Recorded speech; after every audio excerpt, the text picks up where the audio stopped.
Hi, யாரா அந்த பையன் பார்க்குறீங்களா? நானும் உங்களை மாதிரி தாங்க. லைஃப்பில் ஏதாச்சும் அச்சீவ் பண்ணணும், கெரியரில் வின் பண்ணணும் நினைக்கிறேன். நார்மலான ஒரு பர்சன் தான். ஆனால் இந்த ஃபேஸை காமிச்சு வீடியோ போடுறதுக்கு அவ்வளோ பயம் எனக்கு. ஏன், யாராவது பார்ப்பாங்களா ஃபஸ்ட்டு வீடியோவை? இல்லை பிடிக்காமல் போயிடுமா? இல்லை கிண்டல் பண்ணுவாங்க, நம்ம ஒரு ட்ரோல் மெட்டீரியலாக மாறிடுவோம். இது மாதிரி 1008 கேள்வி மனசில் ஓடுது, பயம் ஓடுது, இப்போவும் ஓடிக்குது. ஆனால் நான் இதுக்கு முன்னாடி ஆல்ரெடி நிறையா டிஃப்ரெண்ட் சேனல் ஸ்டார்ட் பண்ணியிருக்கேன். ஆனால் அதில் இது வியூஸ் பெருசாக போனதில்லை. மிடில் இன்ட்ரெஸ்ட்டு போயிடும் வியூஸ் போகிறதுனால. இல்லை அப்படியே விட்டுட்டு அடுத்து இப்படியே தான் போயிருந்துச்சு. இது இப்படியே போயிட்டுருந்து ஒரு சர்டன் பீரியடில் என் மேலே நம்பிக்கை வச்சுருந்தவங்களுக்கு கூட என் மேலே பெருசாக நம்பிக்கை இல்லாமல் போக ஆரம்பிச்சிருச்சு. ரொம்ப தான் யோசித்தேன், இப்போ இல்லைன்னா எப்படா பண்ண போகிறேன்? இன்னும் ஒரு 5 வருஷமோ 6 வருஷமோ இல்லை 10 வருஷம் கழிச்சு நானே யோசித்து பார்த்தேன். திருப்பி அந்த 10 வருஷம் எனக்கு கிடைக்காது. லைஃப் ஒரு டைம் தான், டைம் ஒரே ஒரு டைம் தான். கடந்து போயிட்டா நம்மளால் திருப்பி அது வாங்க முடியாது. சரி, என்ன நடந்தால் என்ன, ஃபேஸ் தானே, இதை காமிச்சு பார்க்குறவங்க பார்க்கட்டும், பிடிக்கிறவங்க பிடிக்கட்டும், பண்ணுவோம். ஒரே ஒரு தாட்டி ட்ரை பண்ணாமல் அவாய்ட் பண்ணிவிட்டு பின்னாடி யோசித்து கஷ்டப்படுறதுக்கு இப்போ அதை முயற்சி பண்ணி ட்ரை பண்ணுவோம் தான். உங்கள் முன்னாடி ஃபர்ஸ்ட் டைம் என் ஃபேஸை காமிச்சு நான் வீடியோ பண்ணுறேன். அதெல்லாம் இருக்கட்டும், ஏதோ கெரியரில் வின் பண்ண போகிறேன்ட்டு இங்கே வந்து யூடியூப்பில் வீடியோ போட்டால் எப்படி, அது தானே கேட்குறீங்க?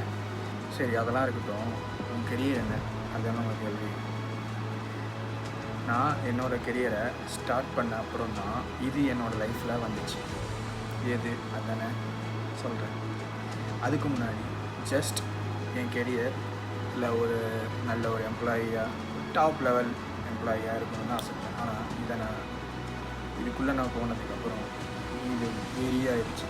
இப்போ நம்ம ஃபர்ஸ்ட் இருக்கணும் அப்படின்றது என் மனசில் ரொம்ப ஆழமாக வந்துடுச்சு.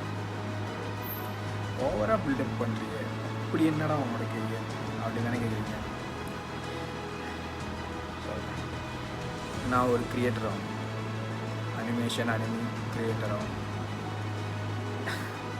நிறைய பேருக்கு இதை பார்க்குறப்போ வாவ் நல்ல ஐடியா தான் அப்படின்னு தோணும். நிறையா பேர்த்துக்கு என்ன இது அப்படின்னு தோணும். நிறைய பேர் சிரிப்பீங்க, இதுக்கெல்லாம் வாய்ப்பே இல்லை அப்படின்னு தோணும்.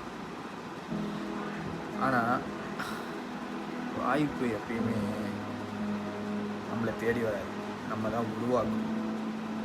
அந்த வாய்ப்பு உருவாக்கலாம். இப்போது நான் இங்கே இதை ட்ரை பண்ணிகிட்ருக்கேன். கிரியேட்டர் ஆகணுன்னு இங்கே என்னடா பண்ணுறேன் அதுதானே கேட்குறீங்க. அதை பற்றி நான் இன்னொரு வீடியோவில் சொன்னேன். இப்போது எனக்கு ஏன் அனிமி ரொம்ப பிடிச்சிருக்கு, அனிமேஷன் ரொம்ப பிடிச்சிருக்கு அப்படிங்கிறத சொல்கிறேன். அனிமேஷனுங்கிறது ஜஸ்ட் ஒரு கார்ட்டூன் படம் அப்படின்லாம் கிடையாது. அது ஒரு க்ரியேட்டிவிட்டி. நீங்கள் உங்கள் கனவில் காண்ற ஒரு விஷயத்த உங்களால் நிஜத்தில் பண்ண முடியாது, பார்க்கவும் முடியாது. ஆனால் அனிமேஷன் உலகத்தில் அதை க்ரியேட் பண்ண முடியும். அதில் இன்னும் ரொம்ப அழகான ஒரு விஷயம்னா க்ரியேட்டர் எல்லாமே அவரோட கண்ட்ரோலில் தான் இருக்கும். அந்த உலகத்தில் அந்த க்ரியேட்டர் தான் கடவுள். அதுதான் எனக்கு ரொம்ப பிடிச்ச விஷயம். நான் உருவாக்க போகிற ஒரு கதையில், ஒரு உலகத்தில் என்னென்ன இருக்கும், இருக்கக்கூடாது, என்ன வரணும், வரக்கூடாது அப்படிங்கிறத நான் தான் முடியும். அதுதான் இருக்கையிலே ரொம்ப பெரிய ஸ்பெஷலான விஷயம். அந்த பவர் நார்மல் லைஃப்பில் கிடைக்காது, ஆனால் அங்கே இருக்குது. அதனால தான் நான் அந்த கெரியரை சூஸ் பண்ணேன். ஓகே, என் கெரியரை பற்றி இன்னொரு நாள் விவரமாக பேசுவோம். இன்றைக்கி நம்ம ஒரு டாப்பிக்கை பற்றி பார்ப்போம், ஹிஸ்ட்ரி ஆஃப் அனிமி. இதை கண்டிப்பாக நீங்கள் நிறைய சேனல்ஸில் டீட்டெயிலாக பார்த்துருப்பீங்க. அனிமிங்கிறது ஜஸ்ட் எடுத்தோன்னா ஆரம்பிக்கிறேன். அது ஒரு இன்ஸ்பிரேஷன்லேருந்து வந்தது தான். வெஸ்டர்ன் கார்ட்டூன்ஸ், டிஸ்னி அனிமேஷன் இதெல்லாம் தான் இதுக்கு முன்னாடி வந்து early 90s first time Japan animation start பண்ணாங்க. ஜஸ்ட் கிளிப் பை கிளிப் தான் பண்ணிட்டுருந்தாங்க. அப்போது பிளாக் அண்ட் ஒயிட் ஸ்டோரிஸ் மட்டும் தான் இருந்தது.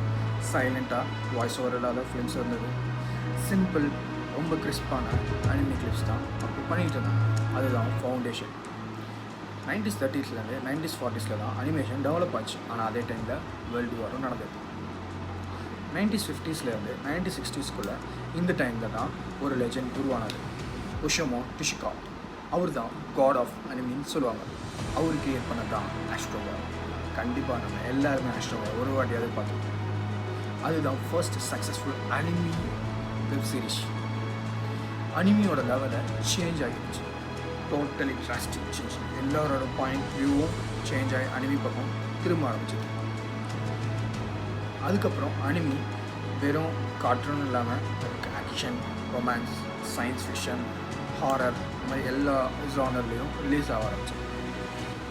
1990ஸ்லேருந்து 20ஸ்லாம் ஜப்பான்லேருந்து அனிமி கொஞ்சம் கொஞ்சமாக டெவலப் ஆகி வெளியே வர ஆரம்பிச்சது, உலகத்துக்கு தெரிய ஆரம்பிச்சது.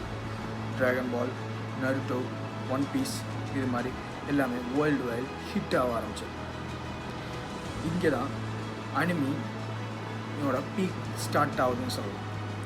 அனிமியை ஜஸ்ட்டு கார்ட்டூனாக பார்த்துருந்த எல்லோரும் இப்போது அதை கொஞ்சம் கொஞ்சமாக கனெக்ட் பண்ணி எமோஷ்னலாக எல்லாமே அதோட அட்டாச் ஆகிருக்காங்க நிறைய பேர். இதை வெறும் கார்ட்டூன்னு சொல்லி இன்னுமே உதாசனப்படுத்தி யாரும் பார்க்காதவங்க நிறையா பேர் இருக்காங்க. ஆனால் அதோட உண்மையான எசன்ஸை ஃபீல் பண்ணவங்களுக்கு தெரியும், அனிமிங்கிறது வெறும் ஜஸ்ட் கார்ட்டூன் கிடையாது. அதில் நிறைய எமோஷன், கனெக்ஷன் எல்லாமே இருக்குது. அதோட உண்மையான எசன்ஸை ஃபீல் பண்ண எல்லாருக்கும் தெரியும், அது ஜஸ்ட்டு கார்ட்டூன் கிடையாது. அதில் கனெக்ட் பண்ணி பார்த்தா இவ்வளோ இன்ஸ்பைரிங்கான ஸ்டோரிஸ் இருக்குது, எமோஷன் இருக்குது, ஆர்ட் இருக்குது, ரொம்ப ரொம்ப அழகான விஷயங்கள் அதில் இருக்குது. கண்டிப்பாக எல்லோரும் செக் பண்ணி பாருங்கள். எல்லோரும் செக் பண்ணி கண்டிப்பாக பாருங்கள். பார்த்தவங்க உங்களுக்கு பிடிச்ச ஃபேவரட்டான அனிமியை நேம் எங்கே கமெண்ட்டில் சொல்லுங்கள். உங்களுக்கு இந்த வீடியோ பிடிச்சிருந்தா லைக், ஷேர், சப்ஸ்கிரைப் பண்ணுங்கள். தேங்க்யூ.